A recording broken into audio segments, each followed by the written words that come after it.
Assalamualaikum warahmatullahi wabarakatuh. Waalaikumsalam warahmatullahi wabarakatuh. Oke, jadi kita semua sudah mengetahui ya bahwa bisa kita akan melakukan advokasi untuk terciptanya kantin sehat di FKM Unair ini. Maka dari itu, kita perlu mendorong Ibu Dekan beserta jajarannya untuk mengeluarkan peraturan mengenai hal tersebut. Nah, jadi bagaimana Rahma terkait analisis situasinya, karena di FKM Unair ini sendiri kan sudah terdapat beberapa kantin. Baik, kami telah melakukan visit di kantin FKM Unair dan di kantin tersebut masih ada beberapa jajanan atau minuman yang belum memenuhi kebutuhan ini.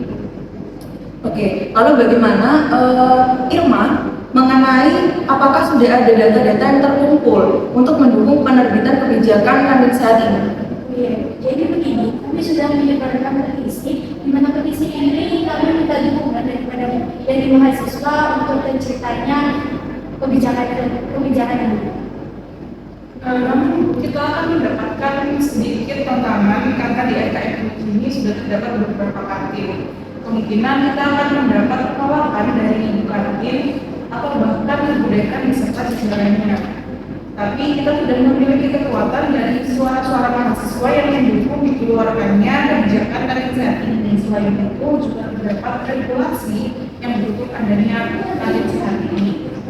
Yaitu seperti keputusan Menteri Kesehatan nomor 942 tahun 2003, peraturan pemerintah nomor 19 tahun 2005 tentang SMP pasal 42 ayat 2 bahwa setiap satuan pendidikan wajib memiliki sarana dan prasarana ruang kantin. Lalu Permenkes nomor 1429 tahun 2006 tentang pedoman penyelenggaraan kesehatan lingkungan sekolah dan Permendikbud nomor 57 tahun 2009 mengenai pemberian bantuan pengembangan sekolah sehat.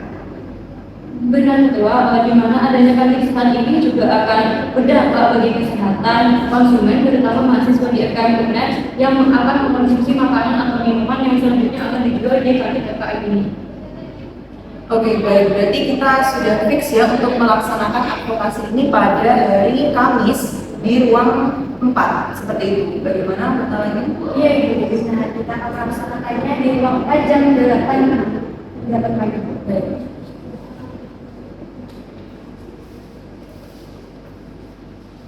Oh ya, selain itu jangan lupa ya untuk sekretaris tolong terkait persyaratan yang dibutuhkan untuk disebarkan kepada sasaran advokasi kita. Baik Ibu, persyaratan sudah selesai ketat dan sesuai pertemuan ini sudah dapat disebarluaskan. Baik, terima kasih semua atas partisipasinya. Kalau begitu saya tutup. Terima kasih. Wassalamualaikum warahmatullahi wabarakatuh. Waalaikumsalam warahmatullahi wabarakatuh.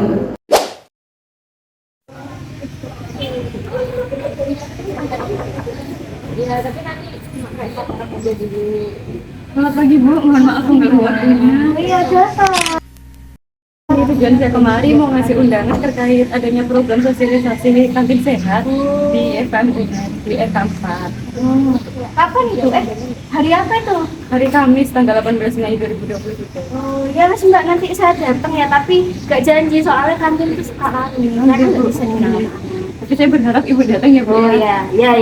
Sama ini silakan dikasih ke Ibu kantin yang lain. Oh, disebarkan gitu ya Mbak ya? Oke, makasih ya Mbak ya. Saya masuk dulu ya, masuk banyak-banyak. Kasih Bu.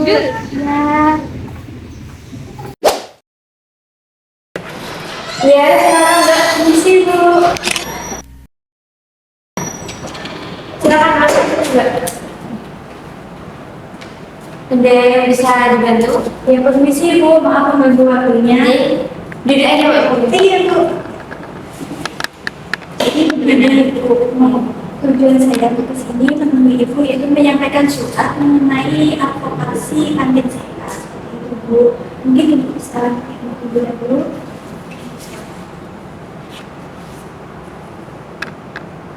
Baik, advokasi ini insya Allah akan dilaksanakan hari Kamis pukul 8 Ibu.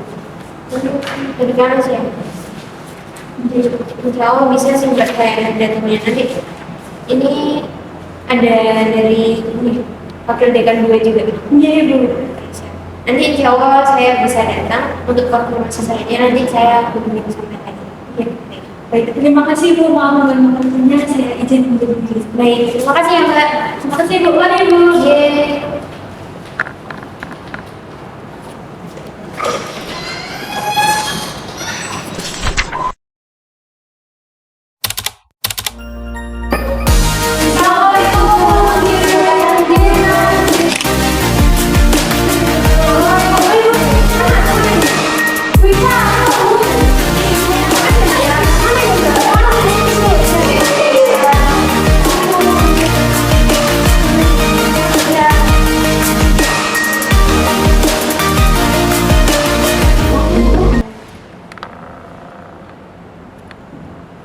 Assalamualaikum warahmatullahi wabarakatuh. Yang terhormat Dekan Fakultas Kesehatan Masyarakat Ibu Dr. Farida Wahyunityas SKM Menkes dan Wakil Dekan 2 Ibu Dr. Razia Soekarnawati SKM Menkes. Yang kami hormati para peserta forum diskusi kantin sehat serta teman-teman yang berbahagia. Pada kesempatan kali ini, saya Zaki Adhika Sari selaku Master of Ceremony akan memandu jalannya acara pada pagi hari ini. Adapun susunan acara pada pagi hari ini sebagai berikut. Yang pertama, pembukaan. Kedua, pembacaan doa. Yang ketiga, pemaparan materi dan juga diskusi. Yang keempat, penutup. Acara yang pertama adalah pembukaan. Marilah kita buka acara pada pagi hari ini dengan membaca basmalah bersama-sama. Memasuki acara kedua, pembacaan doa. Mari sejenak kita menundukkan kepala dan berdoa menurut agama masing-masing. Berdoalah mulai.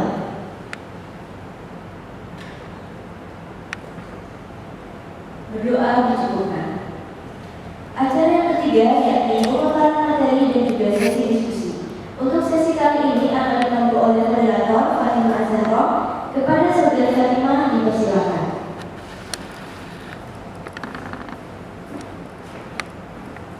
Terima kasih. Assalamualaikum warahmatullahi wabarakatuh. Waalaikumsalam warahmatullahi wabarakatuh. Bagaimana kabarnya hari ini? Baik. Alhamdulillah, semoga sehat selalu.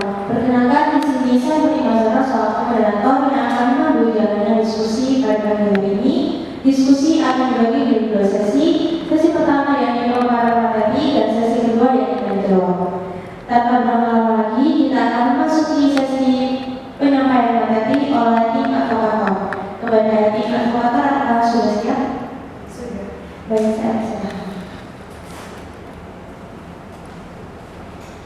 Baik, terima kasih pada moderator. Sebelumnya perkenalkan, nama saya Olivia Farhana sebagai penanggung jawab kegiatan advokasi pada pagi hari ini.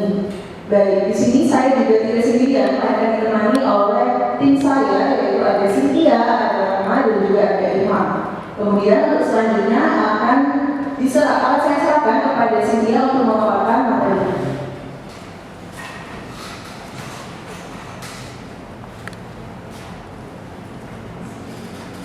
Baik, di sini saya akan memaparkan latar belakang mengenai mengapa kami mengajukan kebijakan untuk mengadakan kantin sehat di FKM Indonesia ini. Yang pertama yaitu makanan adalah kebutuhan pokok manusia. Seperti yang kita ketahui, manusia membutuhkan makan untuk mendapatkan energi agar dapat menjalankan aktivitas sehari-harinya. Lalu yang kedua, kebutuhan gizi kelompok usia remaja yang berbeda dari kelompok usia lainnya. Hal tersebut dikarenakan pada masa remaja terjadi pertumbuhan yang pesat serta terjadi perkembangan fisiologis yang semakin matang seiring masa pubertas. Lalu yang ketiga, remaja cenderung mengonsumsi makanan cepat saji yang mengandung tinggi kalori, lemak, serta gula. Hal tersebut dapat mengakibatkan meningkatnya risiko terjadinya penyakit tidak menular pada remaja seperti hipertensi, diabetes mellitus, obesitas, dislipidemia, dan lain-lain. Lalu yang keempat, masih terdapat makanan tinggi lemak, natrium, dan gula yang dijual di kantin FKM Unej. Hal tersebut berdasarkan hasil pengamatan yang telah dilakukan oleh tim advokator di kantin FKM Unej, yaitu makanan yang dijual seperti makanan berat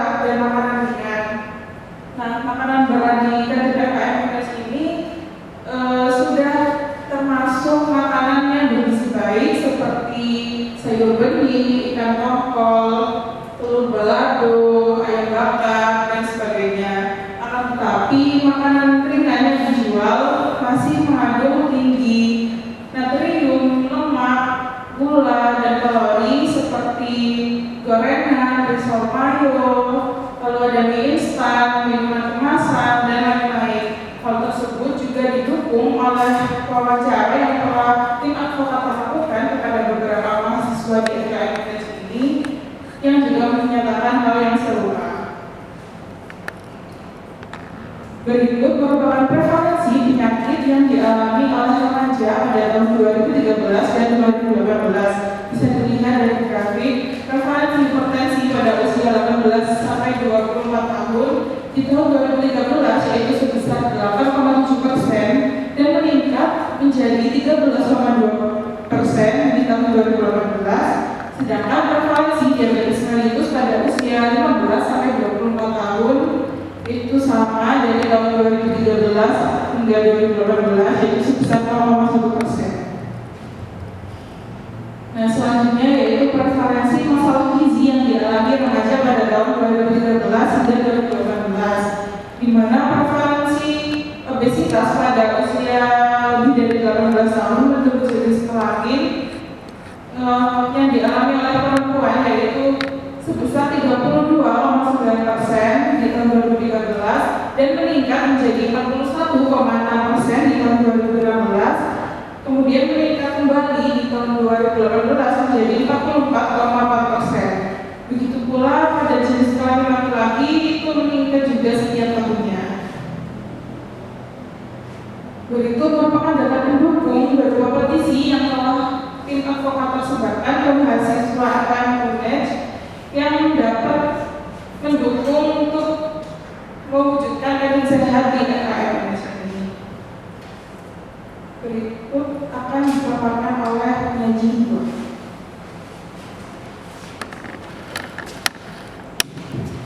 Baik, yang selanjutnya di sini ada tujuan mengenai diadakannya program kantin sehat di FKM UNED. Yang pertama yaitu dikeluarkan surat keputusan yang disahkan dan disetujui oleh dekan dari Fakultas Kesehatan Masyarakat, dan juga adanya dukungan dari seluruh kader Fakultas Kesehatan Masyarakat mengenai program kantin sehat ini. Selanjutnya akan dijelaskan oleh penyaji. Nah, baik, ibu-ibu di sini pasti masih bingung apa sih sebenarnya kantin sehat itu. Nah, kantin sehat ini merupakan program dari kami yang tujuannya itu meminimalisir adanya MSG, pemanis buatan, pewarna buatan, dan pengawet buatan. Nah, perlu diketahui bahwa di kantin FKM ini ternyata masih ada makanan ringan yang banyak mengandung MSG, pemanis, dan lain-lain. Nah, untuk itu tujuan kami itu untuk meminimalisir adanya itu. Nah, untuk itu perlu partner yang saling mendukung dan menjadi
Baik, terima kasih Bu Adel. Izin menyimpulkan pertanyaan.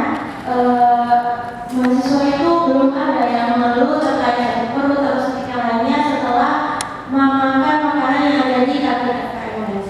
Untuk tim advokator bagaimana tanggapannya?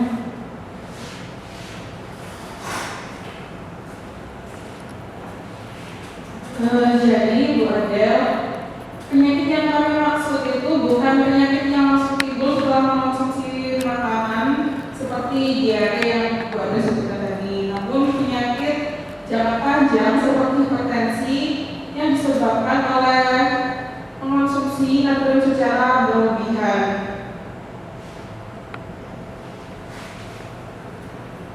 Baik, apa dari Bu Adel ada yang terkait pernyataan dari Bapak? Baik, ada Mbak Siti. Jadi kan ini anak-anak itu kan nggak setiap hari, maksudnya setiap jam 24 jam itu ada di kampus Mbak ya. Kayak mungkin sarapan, makan siang, atau menuju sore itu menjelang sore itu baru makan di kantin kami kan. Mungkin malam harinya karena kami tutup, anak-anak bisa beli di luar. Itu kan berarti penyakit-penyakit seperti apa tadi yang disebutkan hipertensi dan obesitas nih Bu. Itu kan bisa disebabkan oleh makanan-makanan yang di luar Mbak. Itu bagaimana? Berarti kan tidak sepenuhnya itu disebabkan oleh makanan yang dijual oleh kami gitu. Baik, terima kasih. Untuk tim advokator perlu waktu untuk berdiskusi atau langsung dijawab? Baik, silakan.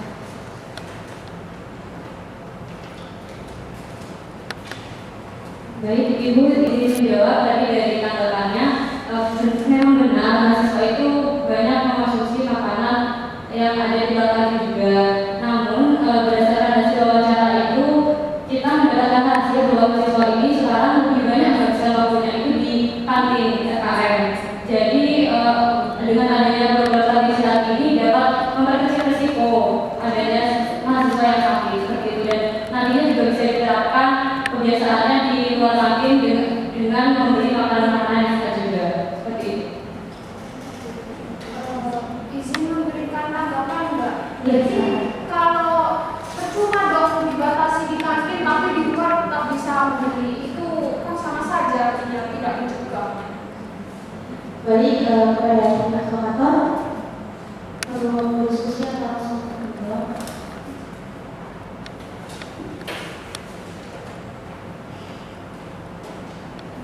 Baik, Ibu izin menjawab ya. Ya, memang benar masih ada yang membeli makanan dari luar. Namun setelah kami ketahui bahwa mahasiswa itu lebih banyak menghabiskan waktunya di dalam FKM. Dari mahasiswa sendiri itu juga sudah diberikan materi saat kuliah mengenai makanan yang sehat kemana, nilai gizi yang baik itu bagaimana. Jadi insya Allah dari mahasiswa itu sendiri sudah mengetahui bagaimana makanan yang baik untuk dikonsumsi dan yang kurang baik untuk dikonsumsi seperti itu. Oh, berarti jadi sebelum kantin sehat ini diterapkan, berarti mahasiswa itu sudah diberikan pengetahuan dulu Mbak ya? Oh, jadi seperti itu. Ya harapannya semoga dengan adanya kantin sehat ini benar-benar dapat memperkecil risiko yang dijelaskan itu Mbak ya tadi. Soalnya saya juga ya hanya manut-manut saja. Jadi kalau ada kebijakan ya saya ikuti. Ya semoga programnya berhasil dan memberikan dampak yang baik. Baik, terima kasih Bu Adel dan tim advokator. Selanjutnya dari audiens, ini silakan bisa. Izin ya Mbak ya, ini kan tadi dijelaskan ya bahwa kalau mahasiswa ini sudah dikasih tahu sebelumnya ya kalau makanan yang sehat atau enggak gimana. Nah, tapi berdasarkan fakta lapang ini mahasiswa yang beli ke saya itu justru beli makanan yang menurut Mbak tadi itu tidak bergizi. Nah, sedangkan saya kan posisinya sebagai penjual gitu ya. Kalau misalkan nanti saya hentikan pengedaran makanan saya ini kan nanti keuntungan saya berkurang dong gitu. Apalagi kalau saya nanti nggak boleh jual sama sekali gitu ya, kan pemasukan saya nanti jadi berkurang gitu. Rezeki itu Mbak. Iya, mematikan rezeki kan itu namanya. Itu gimana solusinya? Baik, terima kasih Bu Ica. Izin menyimpulkan pertanyaan dari Bu Ica bahwa jika nantinya para penjual itu menghentikan penjualan jajanan-jajanan yang dikira sehat, itu malah merugikan bagi penjual. Nah, menurut tim advokator sendiri bagaimana?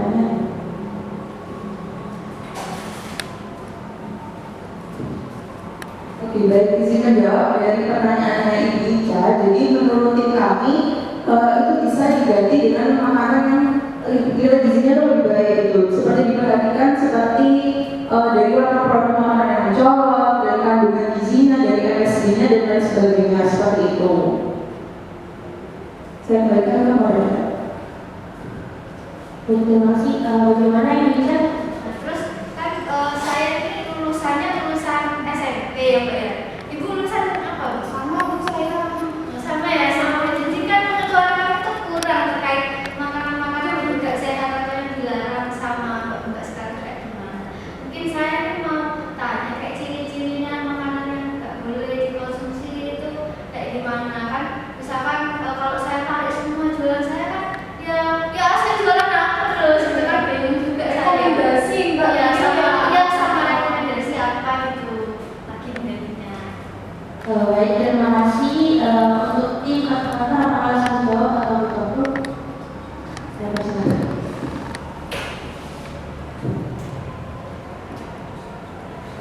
Baik Ibu, mungkin ada sedikit rekomendasi dari tim kami mengenai makanan apa sih yang layak untuk dijual dan aman dikonsumsi.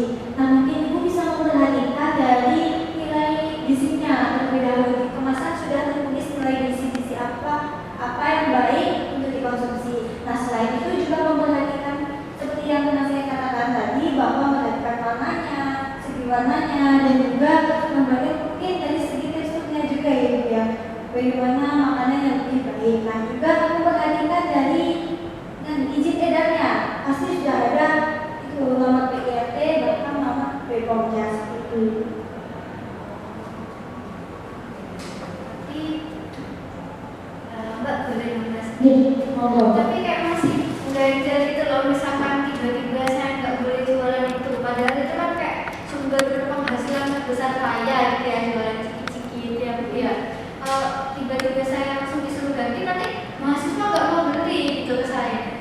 Ya, karena bahkan itu ya mahasiswanya sendiri Mbak yang minta kayak Ibu saya mau apa jajanan mereka itu Mbak basreng ya Ibu saya mau basreng, jadi ya saya sedihan yang menyediakan awalnya ya jadi gimana kalau suatu saat ada mahasiswa yang bertanya-bertanya meskipun sudah diberikan penyuluhan apa nanti ada diberikan sanksi Ibu, karena jangan kitanya aja bisa akhir ya. Betul itu setuju saya. Baik, terima kasih ya Pak dari kata-kata langsung jawab. Betul-betul. Baik, Silakan diberikan. Jadi ya Ibu sekalian, tadi kan sebenarnya program yang sudah disampaikan oleh tim advokat itu sudah baik. Nah tapi dari Ibu penjualnya kami sendiri punya problematika masalah-masalah kecil gitu ya, bagaimana cara menanganinya.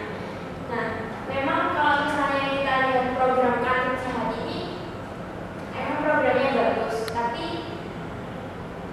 ketika dilaksanakan memang tidak mudah menerapkannya. Nah, kalau misalnya kita tidak pernah mencoba, itu kita akan lagi mencoba itu. Apalagi kita kan namanya Fakultas Kesehatan Masyarakat.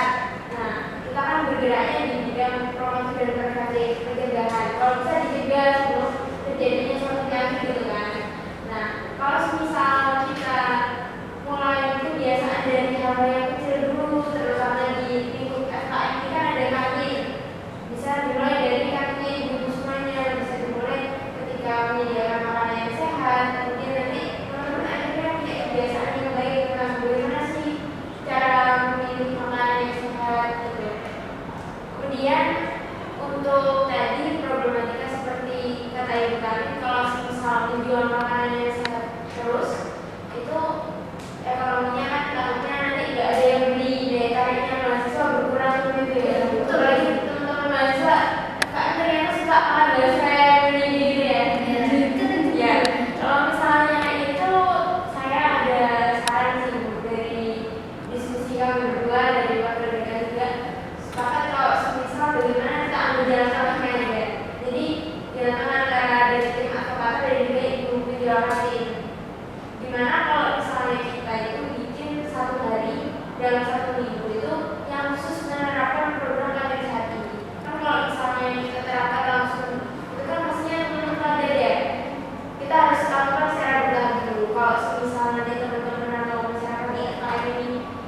dapat feedback yang baik, feedback yang positif, mungkin bisa dilanjutkan. Tapi kalau misalnya feedback yang kurang positif, nanti kita ada evaluasi lagi seperti itu. Dan seperti yang kita ketahui tadi dari hasil wawancaranya teman-teman, ketika mahasiswa itu harusnya banyak waktunya di kampus. Nah, berarti kan kemungkinan besar mahasiswa itu ketika beli makanan pokoknya, makanan itu di kantinnya di kantin FKM ini. Jadi ya bagaimana kita mengambil jalan tengahnya, jalan baik aja untuk bisa menerapkan kebiasaan yang baik itu di mahasiswa. Meskipun teman-teman mahasiswa mungkin masih bisa jajan cilok atau beli atau bahasa di luar, tapi kita mulai dari kebiasaan yang kecil dulu seperti itu. Bagaimana? Untuk harinya tadi Ibu Deka kan menyampaikan ada hari tertentu itu, menurut Ibu Deka dan teman-teman ini hari apa ya, biar saya dan Ibu Ica juga bisa menyesuaikan untuk menyediakan menu atau menjajalkan jajan pada hari itu. Ya biar kita nanti di hari itu tuh nggak jual yang merah-merah tadi itu. Ya, kalau misalnya di FKM ini kan ada hari-hari yang istimewa gitu. Kayak misal kita lihat di hari Kamis, teman-teman mahasiswa itu ada pakai outfit atau seragam masing-masing UKM atau lainnya. Dan itu khasnya memang ciri khas dari FKM sendiri, namanya program berseragam atau Kamis berseragam. Nah, kalau semisal kita laksanakan pada hari-hari yang istimewa seperti itu bagaimana Bu? Agar teman-teman mahasiswa juga mudah untuk mengingatnya gitu. Boleh sih Bu, boleh dicoba diterapkan dulu kayak kata Ibu tadi. Saya setuju sih Bu. Baik, terima kasih atas saran-sarannya diberikan. Bagaimana ibu-ibu nanti apakah telah sepakat diadakannya kantin sehat di FKM ini? Setuju boleh Mbak, yang mendekat juga setuju, saya bisa. Baik, tiga sudah disetujui. Selanjutnya yakni penyampaian pesan kunci oleh Ketua Advokator untuk saudari Olia. Saya silakan. Baik, terima kasih moderator. Izinkan saya untuk menyampaikan pesan kunci dari hasil kegiatan diskusi pada pagi hari ini. Kegiatan advokasi kali ini merupakan kegiatan untuk menerapkan kantin sehat di kampus ini selain untuk membantu meningkatkan meningkatkan gizi para warga FKM UNES, namun juga dapat membantu mereka merasa nyaman dalam mengkonsumsi makanan dan minuman yang sudah disediakan di kantin FKM UNES tersebut. Seperti itu. Terima kasih. Saya kembalikan ke moderator. Baik, terima kasih. Karena sesi pengembangan materi, sesi diskusi dan sesi penyampaian pesan kunci telah selesai, saya persilakan kepada kalian untuk menyampaikan hasil analisis. Jadi di sini saya akan membacakan tentang hasil analisis pada diskusi pada pagi hari ini terkait pengadaan kantin sehat telah disetujui dan disepakati bersama. 1 hari dalam seminggu di kantin Fakultas Kesehatan Masyarakat Universitas Jember. Baik, saya kembalikan ke moderator. Baik, terima kasih. Selanjutnya yakni penandatanganan kebijakan yang akan ditandatangani oleh Kopti, ibu-ibu kantin dan juga dekan beserta wali guru. Untuk yang pertama saya persilakan kepada perwakilan Kopti.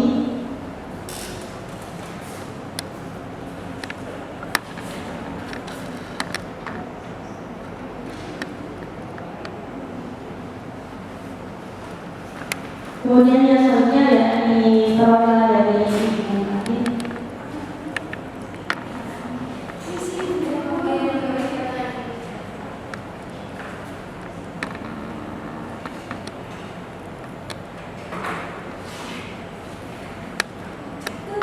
Selanjutnya ada ibu wakil dengan dua.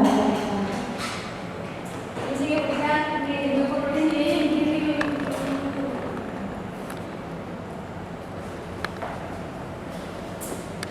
Baik, yang selanjutnya yakni saya persilakan kepada ibu dekan. Jadi setuju semua nih. Setuju Ibu.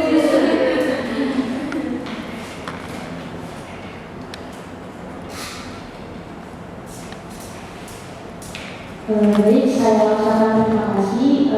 Setelah semua sesi sudah selesai, saya sebagai moderator pamit undur diri. Apabila ada kesalahan kata ataupun perbuatan, saya mohon maaf yang sebesar-besarnya. Saya akhiri. Wassalamualaikum warahmatullahi wabarakatuh. Waalaikumsalam warahmatullahi wabarakatuh. Saya kembalikan, terima kasih.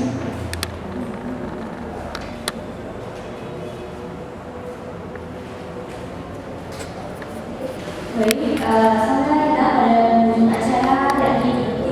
Terima kasih kepada para aktor yang telah menyampaikan pemaparan materi dan juga diskusi dengan